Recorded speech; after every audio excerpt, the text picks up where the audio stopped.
ಮೊದಲಿಗೆ ತುಂಗಭದ್ರಾ ಡ್ಯಾಮ್. ಈ Tungabhadra dam crust gate ಒಡೆದು ಹೋಗಿ ಅವಾಂತರಗಳು ಸೃಷ್ಟಿಯಾಗಿರೋ ಕೇಸ್ಗೆ ವಿಚಾರಕ್ಕೆ ಸಂಬಂಧಪಟ್ಟಂತೆ ಅಧಿಕಾರಿಗಳ ನಿರ್ಲಕ್ಷ್ಯದಿಂದಲೇ ಈ ಅವಘಡ ನಡೀತಾ ಅನ್ನುವಂತಹ ಅನುಮಾನ ಶುರುವಾಗ್ತಾ ಇದೆ. ಅದಕ್ಕೆ ಕಾರಣ ಬಳ್ಳಾರಿ ಕಾಂಗ್ರೆಸ್ ಸಂಸದ ತುಕಾರಾಂ ಸ್ಫೋಟಕ ಹೇಳಿಕೆ. ಏನ್ ಹೇಳಿದ್ರು ಅವರು ಅಂತಂದ್ರೆ 8 ತಿಂಗಳಿನಿಂದ ಡ್ಯಾಮ್ಗೆ ಮುಖ್ಯ ಇಂಜಿನಿಯರೇ ಇಲ್ವೇ ಇಲ್ಲ, ಆರೋಗ್ಯ ಸರಿ ಇಲ್ಲದೆ AEE ಸಮಯಕ್ಕೆ ತಕ್ಕಂತೆ ಬಂದಿಲ್ಲ, ಆಗೊಮ್ಮೆ ಈಗೊಮ್ಮೆ ಕಾಟಾಚಾರಕ್ಕೆ ಅಂತೇಳಿ ಬಂದೋಗ್ತಾ ಇದ್ರು, ಹೀಗಾಗಿ ಘಟನೆ ನಡೆದಿರಬಹುದು ಅಂತೇಳಿ ಸಂಸದ ಈ ತುಕಾರಾಂ ಹೇಳಿಕೆಯನ್ನ ಕೊಟ್ಟಿದ್ದಾರೆ. ಹಾಗಾಗಿ ಹಲವು ಅನುಮಾನಗಳು ಮೂಡೋದಕ್ಕೆ ಶುರುವಾಗ್ತಾ ಇದೆ. ಅಂದ್ರೆ ಮೇಲ್ನೋಟಕ್ಕೆ ಅಧಿಕಾರಿಗಳ ನಿರ್ಲಕ್ಷ್ಯದಿಂದಲೇ ಈ ಅವಘಡ ನಡೀತಾ ಅನ್ನೋ ಪ್ರಶ್ನೆ.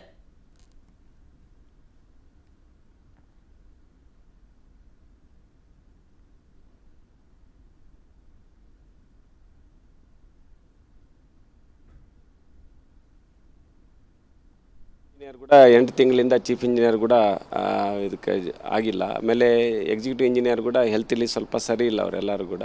ಸೊ ಈಚೆ ನ್ಯಾಚುರಲ್ ರಿಸೋರ್ಸಸ್ ಸುಮಾರಾಗಿ 105 TMC ನೀರು ಇರ್ತಕ್ಕಂಥ ಒಂದು ಜಲಾಶಯಕ್ಕೆ ನಾವು ಸಿಬ್ಬಂದಿದ್ದು ಕೂಡ ಸ್ವಲ್ಪ ಕೊರತೆ ಇರ್ತಕ್ಕಂಥದ್ದು ನಿಜವಾಗ್ಲೂ ಬೇಜಾರು ಅನ್ನಿಸ್ತದೆ.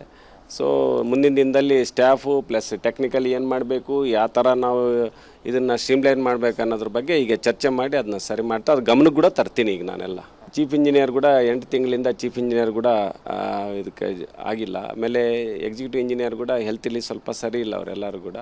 ಸೊ ಈಚೆ ನ್ಯಾಚುರಲ್ ರಿಸೋರ್ಸಸ್ ಸುಮಾರಾಗಿ 105 TMC ನೀರು ಇರ್ತಕ್ಕಂಥ ಒಂದು ಜಲಾಶಯಕ್ಕೆ ನಾವು ಸಿಬ್ಬಂದಿದ್ದು ಕೂಡ ಸ್ವಲ್ಪ ಕೊರತೆ ಇರ್ತಕ್ಕಂಥದ್ದು ನಿಜವಾಗ್ಲೂ ಬೇಜಾರು ಅನ್ನಿಸ್ತದೆ.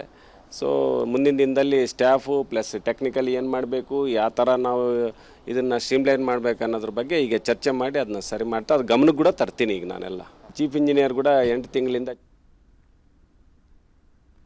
ಡೀಟೇಲ್ಸ್ ಕೊಡ್ತಾರೆ ನಮ್ಮ ಪ್ರತಿನಿಧಿ ಪಾಂಡುರಂಗ ನೇರ ಸಂಪರ್ಕದಲ್ಲಿ. ಪಾಂಡುರಂಗ, ಗಮನಿಸ್ತಾ ಇದ್ದೀವಿ ತುಕಾರಾಂ ಅವರ ಹೇಳಿಕೆಯನ್ನ ನೋಡ್ತಾ ಇದ್ರೆ ಮೇಲ್ನೋಟಕ್ಕೆ ಅಧಿಕಾರಿಗಳ ನಿರ್ಲಕ್ಷ್ಯದಿಂದಲೇ ಈ ಅವಘಡ ಸಂಭವಿಸ್ತಾ ಅನ್ನೋ ಅನುಮಾನ ಮೂಡ್ತಾ ಇದೆ.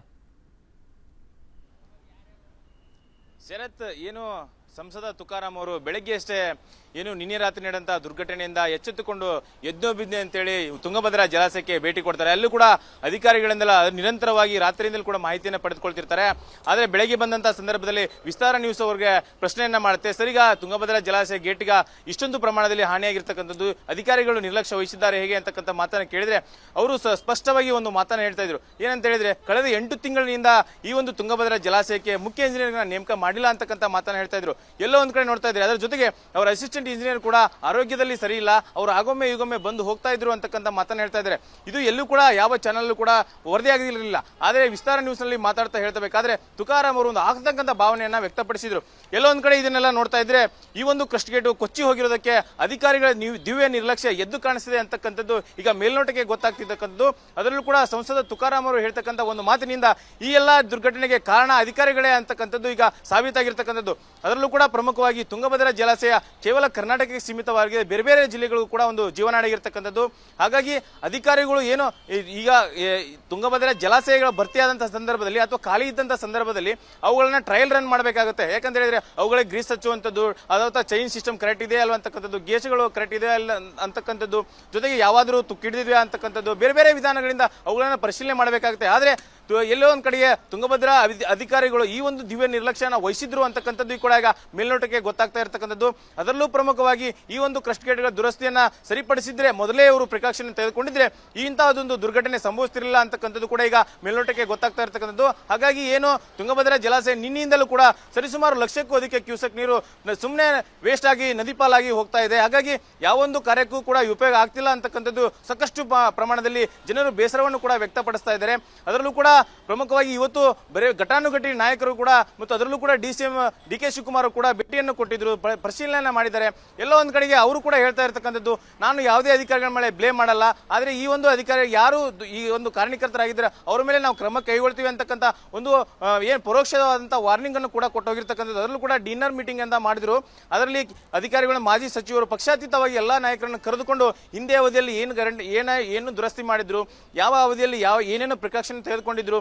ಈಗ ಯಾವ ರೀತಿಯಾಗಿ ಅದನ್ನು ದುರಸ್ತಿ ಮಾಡಬಹುದು, ಯಾವೆಲ್ಲ ತಂತ್ರಜ್ಞರನ್ನು ಕರೆಸ್ಕೋಬಹುದು, ಚೆನ್ನೈನಿಂದ ಕರೆಸ್ಕೋಬಹುದಾ, ಬೆಂಗಳೂರಿಂದ ಕರೆಸ್ಕೋಬಹುದಾ ಅಥವಾ ಹೈದರಾಬಾದಿಂದ ತಂತ್ರಜ್ಞಾನ ಕರೆಸ್ಕೊಂಡು ದುರಸ್ತಿ ಮಾಡಬಹುದಾ ಅಂತಕ್ಕಂಥ ಒಂದು ನಿಟ್ಟಿನಲ್ಲಿ ಬಹಳಷ್ಟು ಪ್ರಮಾಣದಲ್ಲಿ ಚರ್ಚೆಯನ್ನು ಕೂಡ ಮಾಡಿದ್ದಾರೆ. ಅದರಲ್ಲೂ ಕೂಡ ಏನು ಕೊಪ್ಪಳ ಮತ್ತು ವಿಜಯನಗರ, ಬಳ್ಳಾರಿ ಸೇರಿದಂತೆ ಬೇರೆ ಬೇರೆ ಭಾಗಗಳಿಗೂ ಕೂಡ ಈ ಒಂದು ತುಂಗಭದ್ರಾ ಜಲಾಶಯ ಜೀವನಾಡಿಯಾಗಿರ್ತಕ್ಕಂಥದ್ದು. ಈಗ ಎಲ್ಲೋ ಒಂದು ಕಡೆಗೆ ಲಕ್ಷಾಂತರ ಕ್ಯೂಸೆಕ್ ನೀರು ಪೋಲಾಗ್ತಿರೋದ್ರಿಂದ ಯಾವೊಂದು ಕೆಲಸಕ್ಕೆ ಉಪಯೋಗ ಆಗ್ತಿಲ್ಲ ಅಂತಕ್ಕಂಥದ್ದು ಲಕ್ಷಾಂತರ ಜನರು ಕೂಡ ಈಗ ಬೇಸರವನ್ನ ವ್ಯಕ್ತಪಡಿಸ್ತಾ ಇದೆ. ಅದರಲ್ಲೂ ಕೂಡ ಕಳೆದ 2023ರ ಅವಧಿಯಲ್ಲಿ 90 TMC ನೀರನ್ನ ಮಾತ್ರ ತುಂಗಭದ್ರಾ ಜಲಾಶಯ ಹೊಂದಿತ್ತು. ಆದರೆ ಈ ಬಾರಿ ಅವಧಿ ಪೂರ್ವವೇ ಏನು ಮಲೆನಾಡು ಕರಾವಳಿ ಭಾಗದಲ್ಲಿ ಮೇಘಸ್ಫೋಟದಿಂದ ಭರ್ತಿಯಾಗಿತ್ತು.